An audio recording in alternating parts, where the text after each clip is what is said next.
How's it going, everyone? Bizkit Rebellion. This is just a, discussion or a commentary about a certain subject that has been on my mind for the past few days and has been going on a lot recently throughout my life and throughout the perspectives of other people that I've come across through in my lifetime, and that is, when you compare something to the original, you're basically setting yourself up for failure. What do I mean by that? Well, let me give you some examples that I personally come across throughout my life.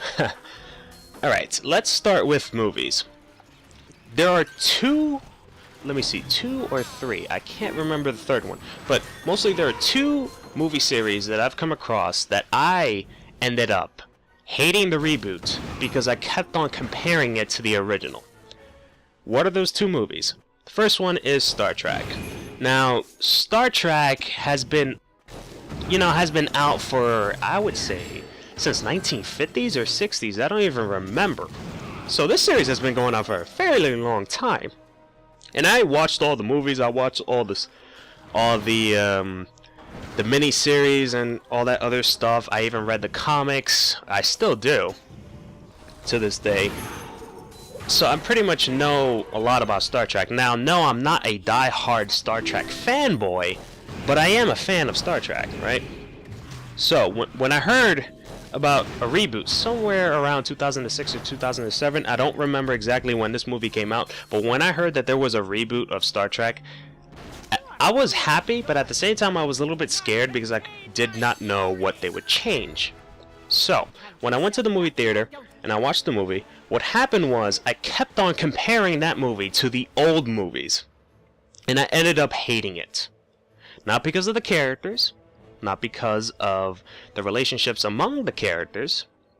Well, actually, that one kind of got me a little bit,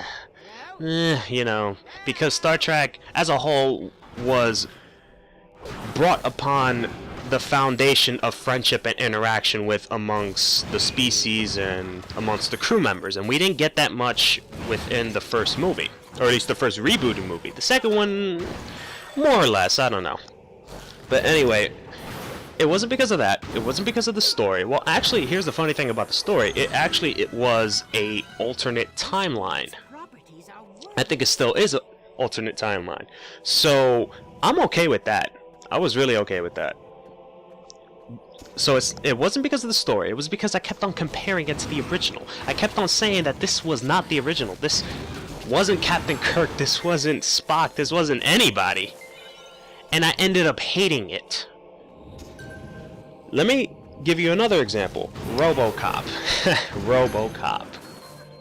So, for those of you that did not know, I actually hated RoboCop, the remake, because let's just say it wasn't all that good, in my personal opinion, but I think it was largely due to the fact that I kept on comparing it to the original. Now, here's the funny thing. I watched this movie when it was out in theaters. So, what ended up happening was, I think 2 days ago or yesterday, I ended up watching it again. But this time, I did not compare it to the original. I just sat there and watched it as if this was brand new to me. And guess what happened? I actually enjoyed it even more than I did when I first watched it in the movie theater. Why? Because I didn't end up comparing it. I just sat down and just enjoyed what was given to me.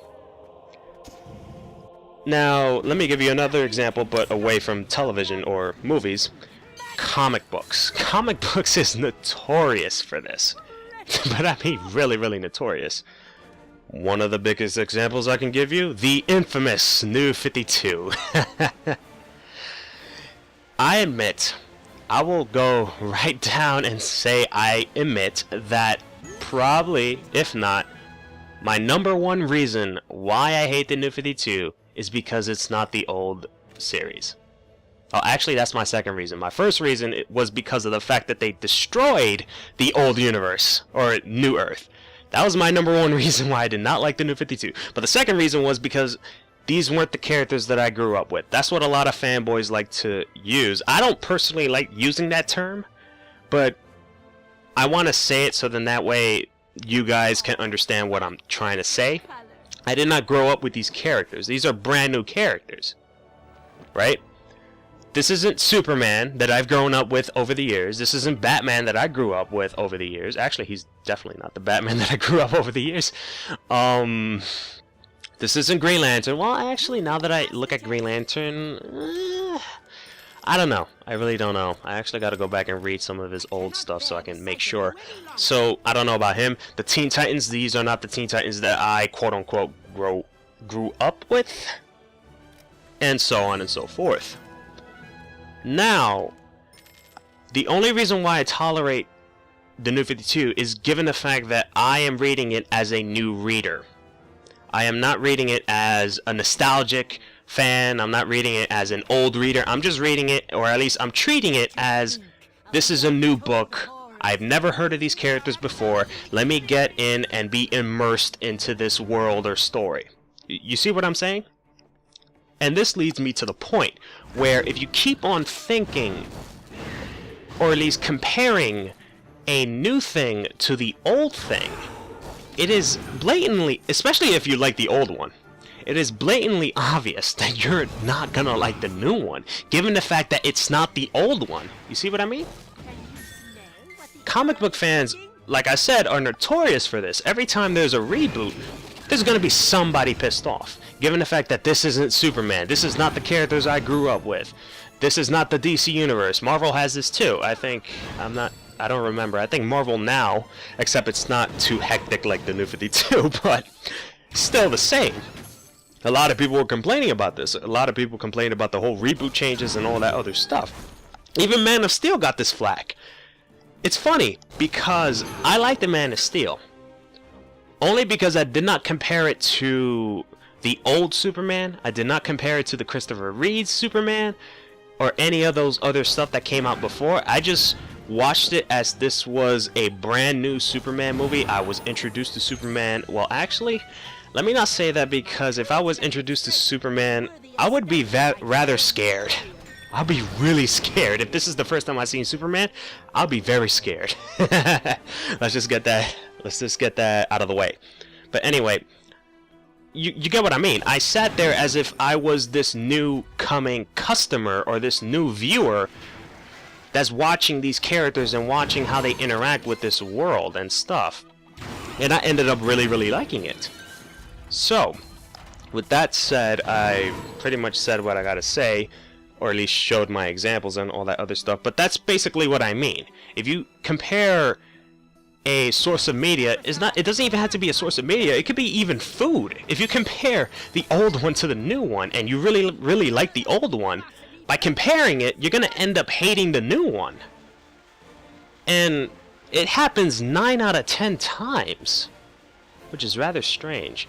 I mean, I don't have the statistics. I can only tell you by what I see, so I can honestly tell you that 9 out of 10 times that I've seen other people try this, they always say they ended up hating the new one because they kept on comparing the old one.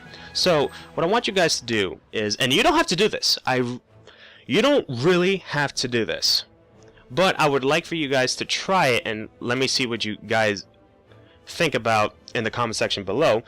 Basically, go and watch a rebooted movie of your favorite series that you like, or better yet, for anybody who's a comic book fan and does not read the New 52, go read New 52 right now. Well, actually, it doesn't have to be right now, but eventually, read the New 52, right? And forget about everything that happened before the New 52. Forget about everything. Just pretend that this was a new character, a new story, a new universe, new everything. Just pretend, right? Now, I know it's hard. I know it's really, really hard, especially when you're so used to the old characters. But just try, because I'm trying to prove a point here. Just try. Just try. For example, if you're a fan of Superman, and you don't like the anti-hero Superman like I do, I really don't like the anti-superhero of Superman, but I at least enjoy him, which is funny. But yeah, I enjoy anti-superhero Superman. Yeah, I said it right. But if you're a fan of Superman and do not read the New 52, because of the fact that he's an anti-hero, you're not forced, you're not obligated to read any of his New 52 stuff. You're not. But I would like for you to try at least. and see if this can actually work for you, because that's one of the reasons why I can tolerate the New 52. Just basically pick up Action Comics or Superman. It could be issue 1 through 6, or yeah, it could be issue 1 through 6. I highly don't recommend you pick issue 6 and up, because there's going to be a lot of stuff that happens in there that you're going to be clearly confused. So let's start with the very beginning. Just read issue 1 maybe, or issue 0. I would actually prefer issue 0, but issue 1, 2, 3, 4, or 5, or 6. Just start reading it and pretend that you've never seen this character before and you're just immersed into this story.